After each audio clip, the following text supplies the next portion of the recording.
Hello po mga kabayan, kamusta po kayo? Si Kamanong po, inyong lingkod ay nagbabalik po muli. At tayo po ay magsama-sama magkomentuhan dito po sa Tambayan mga kabayan. At sana po nasa maayos po kayong kalagayan. Mag-umpisa na po tayo. Komentuhan po natin.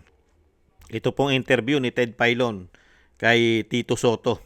At natanong niya po rito kung bakit gusto mong isuko si Senator Bato sa ICC, mga kababayan.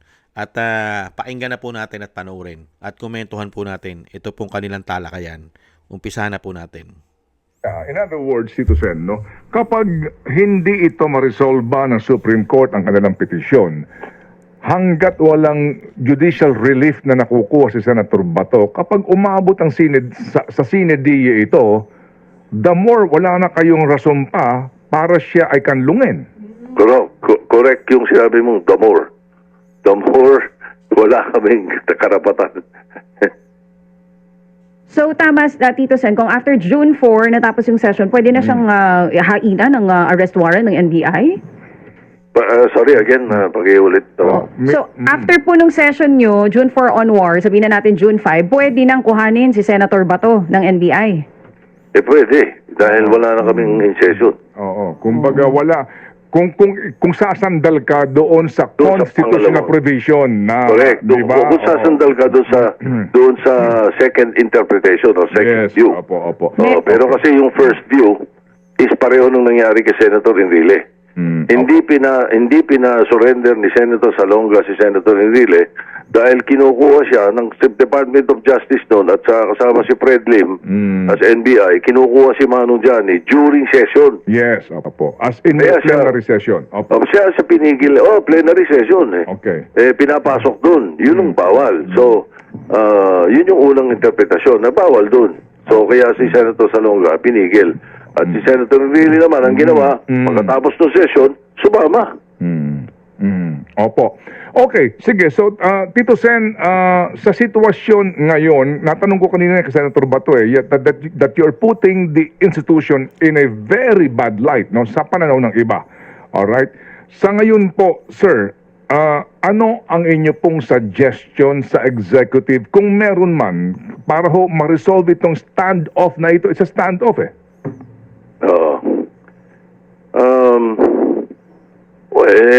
Seek redress in the courts. Dahil ang sinasabi naman niya, sinasabi ng mga abogado niya, kung sa local courts daw, siya'y susurrender. Kaya yun ang sinasabi ng resolution natin. So meaning, kung pumunta na ang executive, ang DOJ, kung saan po under ng NBI, sa local court para makahingi ng arrest warrant relevant sa ICC arrest warrant. Correct. That is one way of doing it. Or, sana apurahin ng Supreme Court yung decision nila doon sa petition na pinail doon. Opo. Either of the two. Opo. Okay, pero meantime ngayon, sa nangyayaring ito, ano po ang inyong damdamin doon sa image ngayon na nililikha nitong change of leadership? Itong pagkalo kay Senator Bato, sa ngayon, I'm sure you're very much aware of the public sentiment and perception. Kasi hindi natin maiiwasan na kami, naiisip din namin yun, ako mismo, at yung mga kababayan natin, naiisip na kailangan kanlungin sapagkat pag umalis, silang sila. Ayun lang. Ang ibig sabihin nun ay napakadaling magpalit na uli ng leadership. Sa ngayon lang, totoo niya, napakadali eh. Ika nga kami naman kasi, ang importante sa amin, makapagtrabaho eh. Baka mamaya, pagkagulong ganyan, itong impeachment, maabahala na naman. Yun ang ayaw namin eh. We will object to anything that will delay the impeachment eh. Trabaho namin yun eh. Oras na sinabit sa amin ng House yun, nasa Constitution yun. Hindi ka kumilos, unconstitutional na yan. Ayan, nakita niyo po mga tambays, Tito Sen, trabaho po nila impeachment. Hindi po nila trabaho habulin ang mga ninakaw ng mga politiko na bilyon-bilyon, daan-daang bilyon. Ang trabaho po ni Tito Sen, mga kabayan, ang kanilang grupo ay impeachment. At napakadali pala nilang isurrender si Bato. Kung siya po pala ang Senate President, nakuha na si Bato. tanungin po natin ang isang abogado. Ang abogado po, ang nagsasabi mismo, dahil nasa saligang batas natin, na wala na pong jurisdiction ng ICC, ay hindi po kinikilala ng ating saligang batas ang ICC. Pero pagdating po kay Tito Sen, ay kinikilala niya po, mga kababayan. Ibang klase po na lingkod bayan si Tito Soto. Ayan, tanungin po pakinggan po natin yung pahayag naman po ni Senator Marcoleta, mga kababayan. Pagdating po sa ICC, ibang klase po. Pagka talaga nagtapos ka sa Wambol University, di umano, iba. Senador ka. Pagdating sa saligang batas, pagdating sa usapin ng korte, yung International Court, ipasasaklaw mo sa iyong sovereignty. Ito po ba ay nakasaad sa ating soberenya, sa ating saligang batas? Ito po ang sagot diyan ni Attorney Senador Marcoleta. So teka lang ho, yung warrant of arrest na yun, Kung ano yung sinasabi ng mga magagaling na mga... hindi kasi Ano sabi? maraming pinag-uusapan ngayon. Teka lang,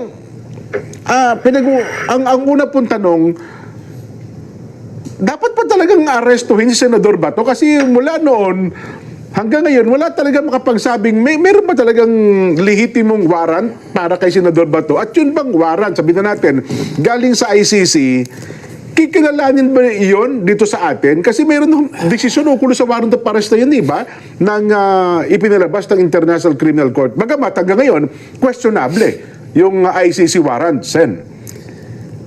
Yung warrant, in-issue ng ICC. Opo. Okay. Kaya lang, palagi nating sinasabi, yung ICC ay hindi na natin kinikilala dahil hindi na tayo miyembro. Opo. Okay. Pangalawa, meron na tayong domestic law na siya yung kumokover sa mga ganyang klaseng krimen na yan din ang nire-recognize na mga krimen ng ICC. Halimbawa, itong mga crimes against humanity, Yes po. Genocide yan. Opo. International crimes, War mga crimes, ganito. yes po. Ito yung Republic Act 9851. Ngayon, ang ICC kasi is the court of last resort. Sinasabi namin ganun. Palaging, yung mga abogado palagi lang siya. The ICC is a court of last resort. Opo. Kasi ang principle niya, yung hindi sila pwedeng pumasok kapag ka ang isang domestic judicial system ay functioning. Ibig sabihin, nakahanda sila, gumaganap ng tungkulin, able and willing to do their job. Yun naman ang kondisyon ng ating mga korte at ang ating mga piskalya. Hindi naman nakasara ang ating mga korte. Ang totoo niyan, sinabpi na nga si Senator Bato na Yan po, mahaba pa po yan. Nakita niyo pa yung pagkakaiba?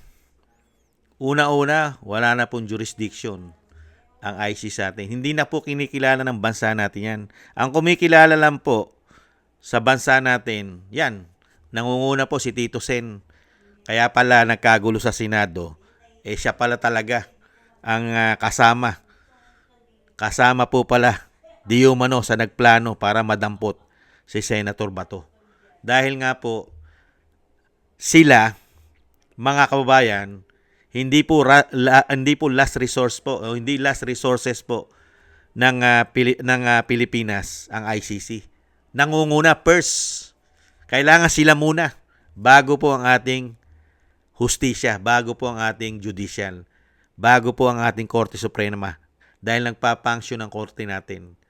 Lagi pong nangunguna sa kanila ang ICC bago po ang ating judicial. Baliktad. Nakita nyo po. Kaya po napakasarap po na ang kukuhanan mo ng paliwanag pagdating po dito sa usapin po ni Senator Bato ay hindi po yung galing sa Wambol at hindi po galing sa Bulaga. Kaya nga po, napakaganda ng paliwanag ni Senator Marcoleta. Hindi na po natin kinikilala ang ICC dahil hindi na tayo miyembro niyan. At lahat ng batas ng ICC pagdating sa pagsugpo at paglaban sa sinasabing human rights, meron na rin po ang ating institusyon, ang ating konstitusyon. Ang ating konstitusyon ay meron na, ang ating saligang batas, kumpleto na. Kumpleto na sa mga batas para doon sa sinasabi nilang crimes against humanity. Hindi po ba?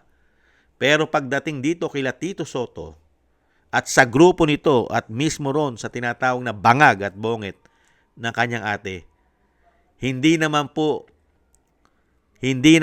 ang layunin nila ay panagutin sa batas si Bato at si dating Pangulong Duterte. Ang layunin lang po nila ay ipolitika at ipatapon sa ICC. Hindi naman po panagutin sa batas. Dahil unang-una, trabaho po ng presidente na ayusin at linisin at bigyan ng protekta o bigyan ng proteksyon ng mga taong matitino sa ating bansa. At syempre, kailangan sumunod ka sa batas. Hindi po ba? Kaya nakita niyo yung pagbabago at nadulas pa si Tito Soto, mga kababayan. At isa sa layunin nila, pag wala na si Bato, 12 na lang sila. Nakita niyo po yun? Politika pa rin. Kasakiman sa kapangyarihan. Sakim sa kapangyarihan. Dahil nga mga kababayan, si Tito Soto rin ay pinangalanan din po kasi ng mga ex-marine.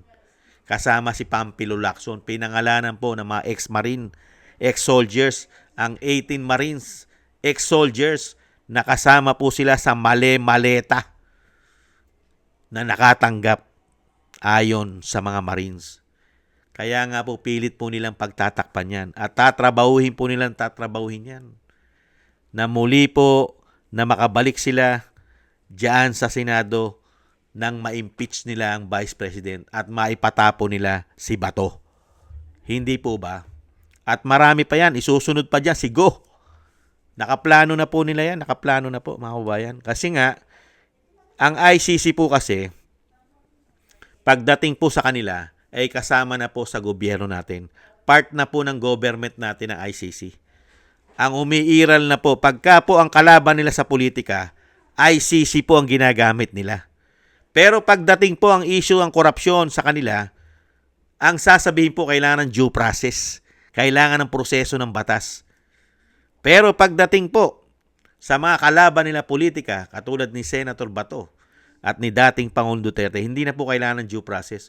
Antemano po, wanted ka na, aarestuhin ka na, at ipatatapong ka na sa ICC. Ganyan po katatalamak, kagaganid, kasuswapang sa kapangyarihan ng mga taong ito. Mga nagpakasama na di umano sa kapangyarihan. Kung kailan po tumanda, naging sakim sa kapangyarihan at pera. Kung kailan tumanda o matagal na nilang ginagawa, ngayon lang nabuko. Alin po sa dalawa yun Matagal nang ginagawa at ngayon lang nabuko. Di umano. Hindi po ba? Yan po mga kababayan, ang kulay ni Tito Soto. Pagdating po sa politika, lalong-lalo po pagdating sa batas. Magkaiba po ang paniniwala at paniniwala sa batas. Magkaiba po ang paniniwala sa batas ni Tito Soto at ni Senator Marcoleta. Talagang iba po ang abogado pagdating po sa batas. Hindi po katulad nung galing sa Wambol. Kailangan po yung batas nila, lagi pong pumapabor sa kanila. Pabor na pabor, mga kababayan. At mga hudas. Ikaw ba naman, hindi ka hudas? Bakit ka pupunta sa international? Hindi ka ba hudas? Hindi ka ba taksil sa iyong sovereignty? Malayang bansa tayo. Ipinaglaban ng ating mga bayani.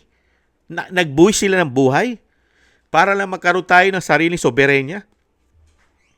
Tapos merong mga politiko ngayon nagpapasakop sa banyaga dahil sa politika. Unbelievable. Hindi pa kayo tamaan ng mga kulog at kidlat, mga hindot kayo. Yan po mga kababayan, si Tito Soto. Kaya po, bakit gusto mong isuko si Senator Bato sa ICC? Ang dahilan, 13 sila. Kung mawawala si Bato, 12 na lang sila.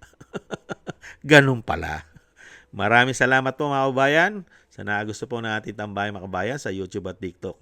At ganun din po sa ating mga subscribers at patuloy nagsusubscribe. At sa mga nagko-comment, like, share, and subscribe, shoutout po sa inyo, sa inyo. Mabuhay po kayo. Thank you po. At thank you rin po sa mga nagbibigay po ng tulong at biyaya.